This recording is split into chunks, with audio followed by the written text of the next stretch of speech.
bagaimana peran organisasi kita, yaitu Asati, di dalam melihat fenomena ke depan terkait dengan pandemi ini. Seberapa panjang kira-kira pandemi ini akan bertahan lagi, lalu kira-kira apa strategi-strategi ke depan yang harus dimainkan oleh Asati, sehingga Asati ini nantinya bisa menjadi sparring partner dari stakeholder lain, khususnya dari pemerintah, di dalam membangun kepariwisataan nasional dan juga membangun kepariwisataan daerah.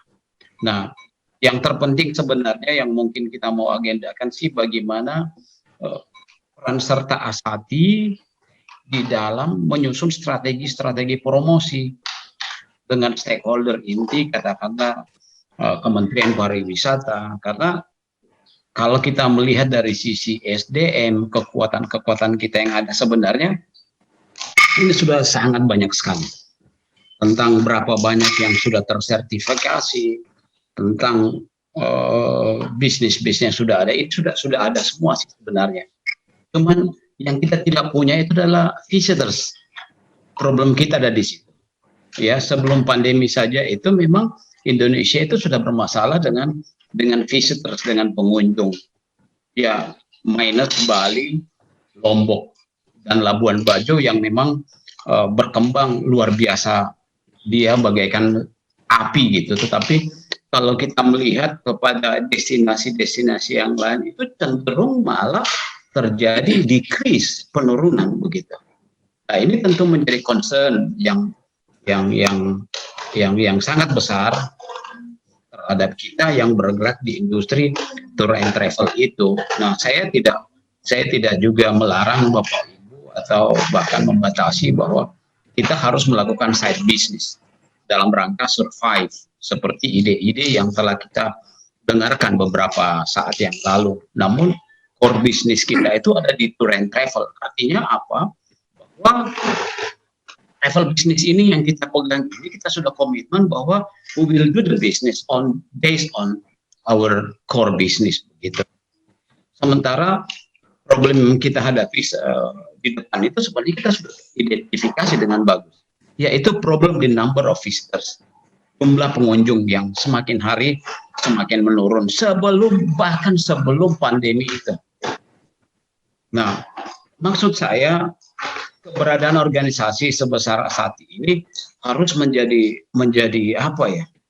Dia harus menjadi katalisator di dalam melahirkan ide-ide promosi, ide-ide brilian yang membuat nantinya pemerintah bisa menerima itu, lalu ide ini aplikatif, kemudian ini juga yang bisa menjadi trigger agar supaya Indonesia kembali dikunjungi oleh wisatawan dari luar negeri.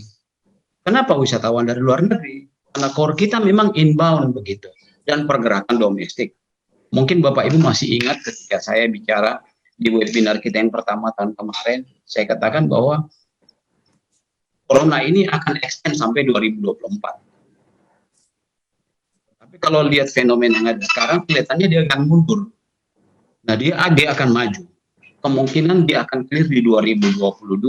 Nah, kesempatan besar buat seluruh insan di Asati untuk kira-kira memberi masukan kepada stakeholder ini. Kira-kira strategi promosi yang gimana yang harus kita pakai agar supaya di bisnis ini tetap jalan ke depan. Jangan kita sampai lompat ke, saya juga senang dengan bisnis, tapi maksud saya ketika kita bicara dalam skop Asati, maka bisnis kita memang tetap harus fokus di tour and travel itu, mendatangkan wisatawan, lalu mengelola travel ini sehingga kita bisa survive dari core bisnis kita itu sendiri. Nah, persoalan kita memang, saya juga paham bahwa dalam kondisi seperti ini siapa sih tidak menjerit, siapa sih tidak mencoba untuk mencari solusi jangka pendek agar supaya dapur tetap ngepul, karyawan tetap bisa kita kasih perongkosan walaupun 50%, 30%. Nah, tentu ini harus kita putar terus.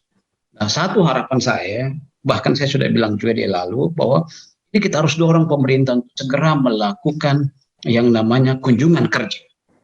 Saya ulang lagi, di awal pandemi kemarin saya sudah bicara, satu-satunya yang bisa menggerakkan pariwisata yang bisa bangkit kembali adalah kunjungan kerja. ada beberapa hal yang sangat positif yang saya lihat dari para artis yang sudah melakukan kunjungan dan itu terekspos di YouTube channel mereka, itu sangat positif sekali. Itu sangat memberi apa ya, aura kebangkitan kembali pariwisata. Katakanlah seperti Rans Entertainment, Raffi Ahmad, bukan hanya sekeluarga tetapi rombongan mereka, grup Rans Entertainment itu ke Labuan Bajo itu diekspos habis-habisan dan pengunjungnya yang nonton itu bisa puluhan juta. Nah, artinya apa? Dengan kunjungan-kunjungan mereka ini itu bisa dapat kembali membangkitkan animo masyarakat, khususnya wisatawan untuk juga pelan-pelan melakukan perjalanan-perjalanan keluar. Sekalipun memang masa pandemi ini masih sangat berbahaya.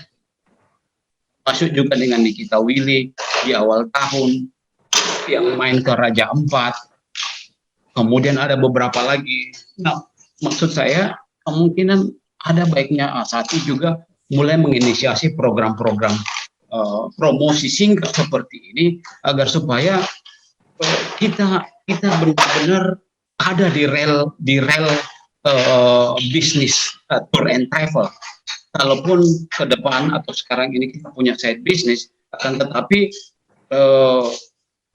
ini yang harus kita fokuskan dulu untuk long term business approach. Ya, kemudian mungkin ya kalau bisa kita semua punya Pemda. Saya 2 kali 3 kali bahkan sudah memaksa Pemda itu kalau bisa tolong dong dianggarkan Pak, Bapak nggak usah saya yang handle, tolong Bapak lah jalan-jalan ke provinsi lain, dengan teman ke Jakarta toh Pak, mainlah kemana, mau booking sendiri silakan, mau transport sendiri, karena lalu lintas ini yang traffic ini yang kita butuhkan sebenarnya. Jangan trafiknya cuma Makassar Jakarta, Kendari Jakarta, Padang Jakarta, cuman itu toh untuk, dan itu menggunakan dana negara. Maksud saya kalau bisa Pemda itu di-encourage agar supaya mereka coba-coba dari Padang ke Lampung lah mengadakan kunjungan kerja walaupun tidak dihandle oleh travel kayak begitu. Akan tetapi itu terlihat hotel mulai dapat benefitnya, transportasi di sana mulai dapat benefitnya, lalu rumah makan itu mulai juga bergeliat karena pengunjung itu sudah mulai ada. Nah, Bapak Ibu bisa lihat sendiri bagaimana hancurnya pariwisata. Kalau kita Asati tidak mengambil posisi untuk sama-sama membangun, maka yakin dan percaya di 2022 ini total habis. Otomatis ya itu dia, mungkin kita memang harus sudah saatnya kita pindah bisnis aja. Ya mending Asati kita robah jadi apa gitu. Supaya kita tetap bersilaturahmi dalam sebuah organisasi gitu. Pak Sukri. Ya, mungkin kita bilang apa organisasi apa, nggak usah lagi kita pasang wisatanya di situ. Nah, ini sedikit ekstrimnya ke sana. Kembali ke inti bahwa promosi itu is a must, tidak bisa tidak. Dan pemerintah itu ada di situ untuk bisa mendukung kita untuk melakukan, dan tidak perlu besar mereka untuk melakukan besar spending dana itu. Katakanlah itu dia di-encourage saja mereka, tolong dinas-dinas pariwisata melalui Kementerian Pariwisata, kalau bisa jalan-jalanlah kemana-mana. Itu apa aura yang kita butuhkan, ambience yang kita butuhkan. Jangan cuma perjalanannya ke Jakarta lalu orang daerah seperti seorang pusat itu lebih banyak ke webinarnya gitu. Toh orang kemana-mana juga balik selamat juga. Gitu. Kenapa tidak dicoba untuk kembali melakukan hal-hal seperti yang kemarin-kemarin? Nah ini yang saya maksud. Katakanlah seperti Asati, why not kita coba kumpul, ada di mana kumpulnya begitu, nggak usah kita takut bahwa ya kalau pandemi kita begini terus, kita auto panic setiap saat, maka saya rasa ya tinggal tunggu saja kapan kita runtuh satu persatu gitu. Nah berangkat dari pemikiran seperti ini, ya saya mengajak Bapak Ibu khususnya kepada DPP Asati kalau bisa coba dicari benang birunya kira-kira bagaimana bisa kembali mengajak katakanlah karena Bapak dekat dengan kementerian-kementerian di sana, kalau bisa mereka keluarlah jalan-jalan dulu. ya keluar mereka kemana-mana begitu, toh nobody knows kapan dia mati gitu. Kemudian mereka punya kapital. Soal apa? Soal biaya apa sih namanya Pak? Yang di bandara itu biaya medical check up apa sih namanya itu? PCR kayak begitu. Toh mereka nggak perlu keluar duit pribadi. Gitu. Nah ini yang menurut saya perlu untuk segera di sounding secara besar-besaran kepada stakeholder inti. Ya, kemudian yang langkah berikutnya untuk long term, nanti mungkin ke depan di tahun 2022 kalau bisa Asati bekerja sama dengan kementerian memfasilitasi ada pertemuan nasional dan regional Southeast Asia ya untuk membicarakan terkait dengan pengembangan bersama pariwisata nasional dan regional Southeast Asia. Saya rasa kementerian akan sangat apresiasi dengan ide-ide seperti begitu ketimbang kita hadir dengan ide-ide UKM IKM yang minta maaf jauh dari ranah kerja pebisnis biro travel. Nah sekarang mungkin Pak ini juga Pak siapa di Padang teman kami lupa Elvis. Pak Elvis juga sudah dapat pembatalan begitu banyak kapal pesiar yang batal masuk. Nah ini juga border juga ini harus segera ini Pak. Di Asati mungkin mengambil peran juga untuk memberi masukan kepada pemerintah bahwa kalau bisa kapal pesiar itu kan mereka datang dan dia cruising dalam Indonesia gitu. Kalau bisa dibukain pintu gitu. Mungkin kalau bandara oke lah. Tetapi paling tidak seperti yacht, cruise apa semua ya itu kembali dilihat kira-kira possibility untuk bisa mereka bisa masuk ke Indonesia itu di 2021 bisa dibuka gitu. Nah ini problem juga karena semua digeneralisir. Oke, border close, laut, udara, darat kita close semua. Tetapi yang lucunya Qatar Air bisa masuk. Orang Indonesia bisa traveling ke apa? Bukan Qatar, Turki. Bisa traveling ke Turki kayak gitu. Mereka lebih berani ketimbang kita. Padahal mereka itu ada di satu pulau, di satu daratan hamparan yang besar. Indonesia kita punya kurang lebih 17.000 pulau. Pandemi di Jakarta belum tentu pandemi yang ada di Padang sama levelnya begitu. Nah ini yang mungkin lebih kepada Asati harus bahasakan ke multi stakeholder agar supaya pemikiran kita boleh sama dengan pemikiran para pengambil keputusan ini. Karena pengambil keputusan ini kan mereka lebih kepada national security issue. Padahal mereka juga sudah sadari bahwa pulau ini, negara ini 17.000 pulau gitu. Nah paling tidak ke depan mereka bisa mengambil, Asati bisa memberi mereka masukan adanya zonasi on and off destination kayak begitu. Mungkin tidak ke Jakarta untuk sementara waktu, tetapi kita buka buat destinasi katakanlah seperti